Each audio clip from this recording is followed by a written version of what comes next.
In this video, I'm going to talk about the executive. When we're talking about the executive branch or the executive functions within a government, we're talking about the part of the government that executes the laws. It's the part that runs the country on a day-to-day basis. The legislature might pass the laws, but the executive branch implements the laws and they enforce the laws. There's two aspects to an executive branch, and some of those components might be ceremonial. Others might be more operational and more functional. I'll give you a breakdown of how executive branch responsibilities are typically divided up within a country. There will be a head of state and a head of government. This arrangement is called a dual executive. And in a dual executive arrangement, the head of state might be somebody like a king or a queen, and their job will be to handle the ceremonial functions of the state. They will be in charge of greeting foreign dignitaries or handing out medals. That's what a head of state will typically do, ceremonial functions on behalf of the country.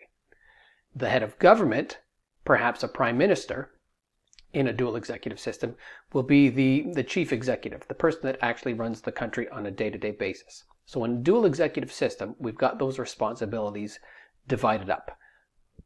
Ceremonial functions and then the practical functions.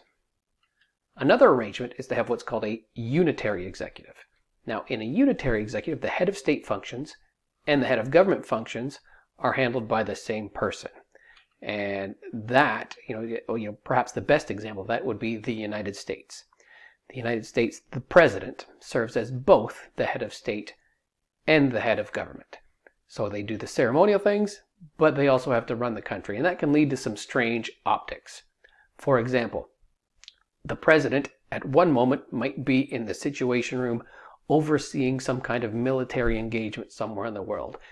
And then minutes later, they might be on the front lawn of the White House officiating an Easter egg hunt. It's kind of a serious, not serious sort of vibe. Beyond that, there are lots of people, thousands of people, that are responsible for helping run a country. And we refer to that apparatus as the executive branch, the part of government that's responsible for all of the executive functions.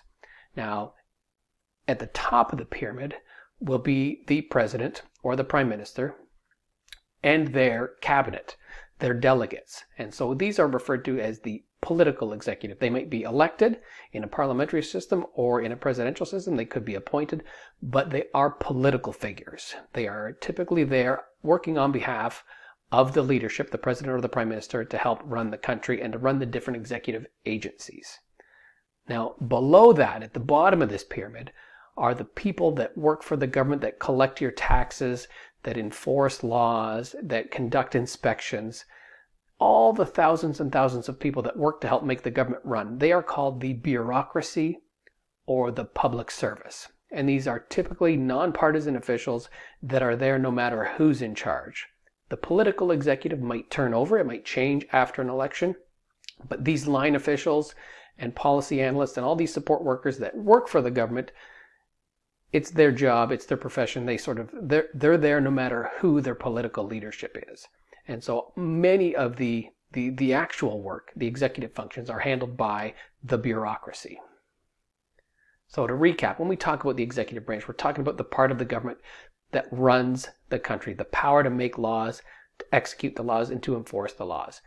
Different arrangements at the top in terms of the political executive. You could have a dual executive system, or you could have a unitary executive system where one person fulfills the head of state and the head of government functions.